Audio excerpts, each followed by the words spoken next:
오늘은 요한복음 전장에 대한 핵심 내용을 다시 한번 정리를 했거든요. 요한복음을 제가 정리하게 된 동기가 믿는 사람들이 창세기부터 계시록 22장 21절까지 내용이 머릿속에 있으면 말씀을 들을 때도 하나님에 대해서 생각할 때에도 이해가 잘 되고 전체의 성경 말씀이 무슨 말씀이다 라는 걸 알아서 속이 시원할 텐데, 성경을 많이 보고 성경을 500독을 읽었다, 5번을 썼다라는 사람들도 성경을 모르고 있는 거예요. 그런데 모르고 있는 것이 바로 제 자신이 성경 한 권이 통달이 안 됐을 때의 답답함, 공부할 줄 몰라서 어떻게 성경 한 권을 머릿속에 넣는가, 이 지식이 없었고 알지 못했기 때문에 성경을 많이 읽었어도 많이 써도 성경을 모른다는 것이죠. 그래서 성경을 수박 겉핥기처럼 겉만 많이 읽고 겉만 많이 보고 쓴 거예요. 그냥 그림을 따라 그리듯이 그 뜻을 모르고, 성경 통달이 목표다라는 제목을 가지고 어떻게 하면 제 자신부터 한 권을 통달시킬까를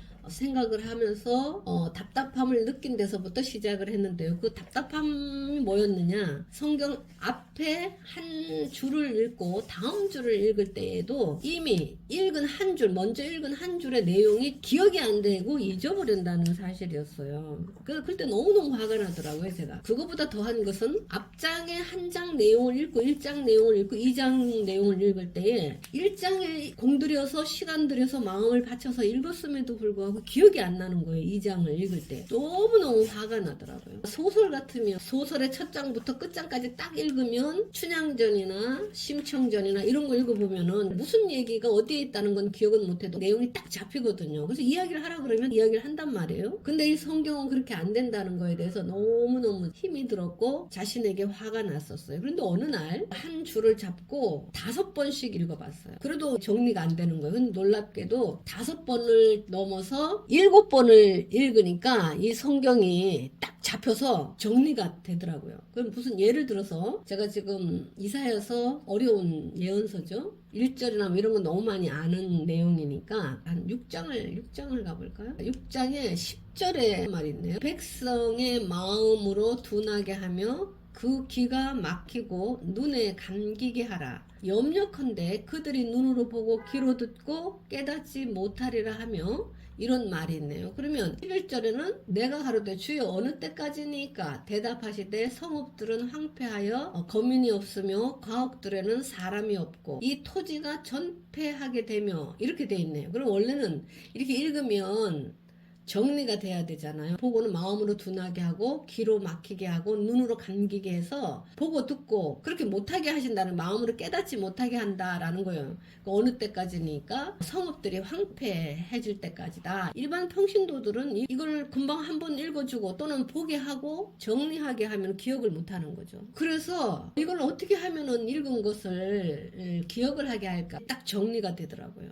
성경 66권 1189장 31,173구절의 내용을 내가 7번씩 읽으면서 정리를 해야 되겠다. 그렇게 해서 시작을, 노트 한 권마다 한 절을 66권을 그렇게 해봤어요. 그러니까 놀라운 것이 한 절 한 절을 정리한다고 했는데 정리하고 난 다음에는 한 장 제목이 딱 정리가 되는 거예요. 그래서 장의 제목을 정리하니까 66권 31,173구절로 기억을 하려면 너무 힘든데 3만 구절이 넘는 구절을 장으로 정리를 하니까 이게 몇 분에 몇으로 줄어든 거 아닙니까? 그래서 이렇게 하면 되겠구나 라고 해서 제일 먼저 제가 터득하게 되고, 하나님이 제 마음을 아셨는지 요한복음부터 제가 이 정리하는 은사를 받게 된 것 같아요. 1장부터 1장까지 읽었는데요, 한눈에 싹 들어오면서 제목이 저한테 딱 들어오기 시작한 거예요. 요한복음 전장이 다 들어오게 되고 전장 제목을 제가 다 알게 되어서 1장부터 1장까지 제목을 정리를 했거든요. 그랬는데 제가 제목을 정리하다 보니까 다른 사람도 이렇게 정리를 해주면 좋겠다 해서 외우기 쉽게 제목을 연관을 시켜서 기억하는 법을 만들었거든요. 그게 요한복음 각장 제목 암기 방법이었어요. 예를 들면 요한복음 4장은 내용이 사마리아 여인이에요. 요한복음 4장이니까 사마리아 여인에 대한 내용은 어디 있느냐? 요한복음 4장에 있다. 이렇게 기억을 시켰어요. 또 예를 들어서 9장 같은 경우는 구로 시작은 안 했지만 소경장인데요. 구덩이에 빠지는 사는 사람이 소경이잖아요. 길 가다가 구덩이에 빠져서 허우덕거리고 그 내용 생각하면서 9장에는 구덩이에 빠지는 사람, 즉 소경에 대한 얘기다. 이렇게 기억할 수 있도록 요한복음 전장을 기억을 하게끔 요한복음 전장에 대한 내용을 해놨거든요.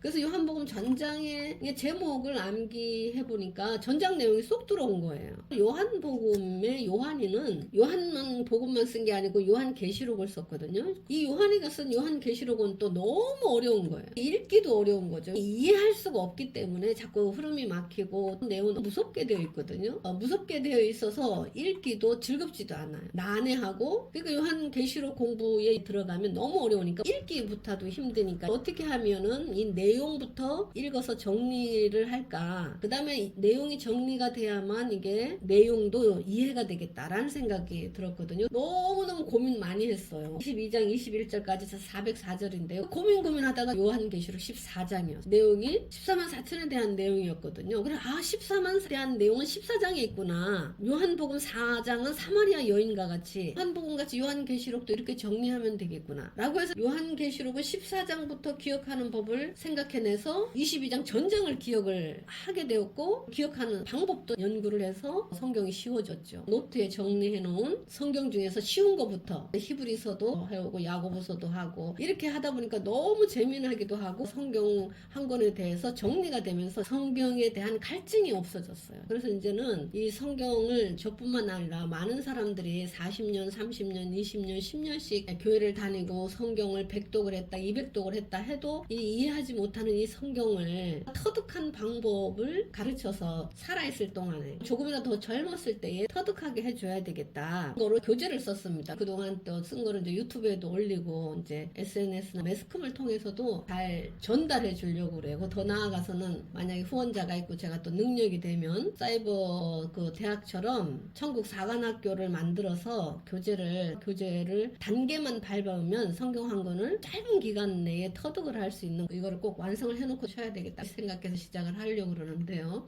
요한복음 1장 같으면 제목이 예수님의 출현해서 문단 나누기를 4개로 나누어서 1절부터 5절까지는 말씀의 중요성, 6절부터 34절까지는 세례 요한의 증거, 35절부터 42절까지는 두 제자, 43절부터 51절까지는 빌립과 나다나엘, 이렇게 해서 1장부터 1장까지 문단 나누기 하고, 그 중에서도 1장에서도 핵심적인 내용, 물론 그 내용은 예수님의 출현에 대해서 얘기했지만 1장을 한마디로 정리 놓고 또 정리한 것을 누구에게인가 말할 수 있게끔 해야 되겠다라는 생각이 들었습니다. 왜냐? 이 성경은 자기가 물론 깨닫고 구원받는 것이 첫째 목표지만 두 번째는 자기가 깨달은 내용을 누구에게인가 전달해 주기를 간절히 원하셔서 하나님도 자기의 내용을 전달하기 위해서 전도자로 예수님을 이 땅에 내보내셨고요. 또 예수님은 자기가 말한 내용을 간절하게 누구에게인가 목숨을 바쳐서라도 전달해 주길 바라서 12제자를 만들었습니다. 그리고 요한계시록에 보면 놀라운 내용이 나오는데, 제가 제일 먼저 외웠다라는 4장에 보면 14,000이라는 사람들 첫 열매라, 어떤 사람이 그 14만 4천이 되느냐라는 그 자격을 말할 때에 이 노래를 불러야 된다, 새 노래를 불러야 되는 사람이 14만 4천에 들어간다라고 이렇게 되어 있어요. 근데 그 노래가 이제 신명기 32장에는 모세의 말씀은 모세의 노래라고 그러고요, 예수님의 말씀은 예수님의 노래라고 그러고요, 시편에 가면 다윗이가 말한 내용을 노래라고 표현을 했고요, 아가서도 노래 같자거든요. 노래라고 표현을 했습니다. 그 외에도 많은 말씀들을 노래라고 표현을 했는데, 그러면 노래를 해야 한다. 다윗이도 자기가 노래 잘하는 자라고 마지막 유언서 사무엘상 23장에서 죽을 때 그렇게 표현을 했거든요. 우리도 하나님께서 원하는 사람은 노래 잘하는 사람을 찾는다는 거죠. 그래서 아담 때는 노래 제일 잘하는 사람이 아담이었겠죠. 노아 시대는 노아였겠고, 모세 때는 하나님의 노래를 제일 잘하는 사람은 모세였을 겁니다. 그 다음에 아브라함, 이삭, 야곱, 이런 사람들이 영적으로 하나님의 말씀을 가장 잘 전달하는 사람들이었으라고 봅니다. 그 다음에 선지자들이 있었고, 어린 예수님 때는 예수님이 노래 가장 잘하는 분이었죠. 하나님에 대한 노래. 그래서 그걸 어린 양의 노래라고 계시록에 나오는데 계시록 시대에도 마지막 시대에도 노래를 잘하는 사람들을 찾는다는 거예요. 그러면 요한복음도 1장부터 1장까지 제목만 기억을 해서 제목만 아는 것이 아니라 1장에서는 어떠한 얘기를 해줘야만 되는지를 정리를 해놔야 후세 사람들이나 다른 사람들도 쉽게 할 수 있겠구나 아는 내용이에요.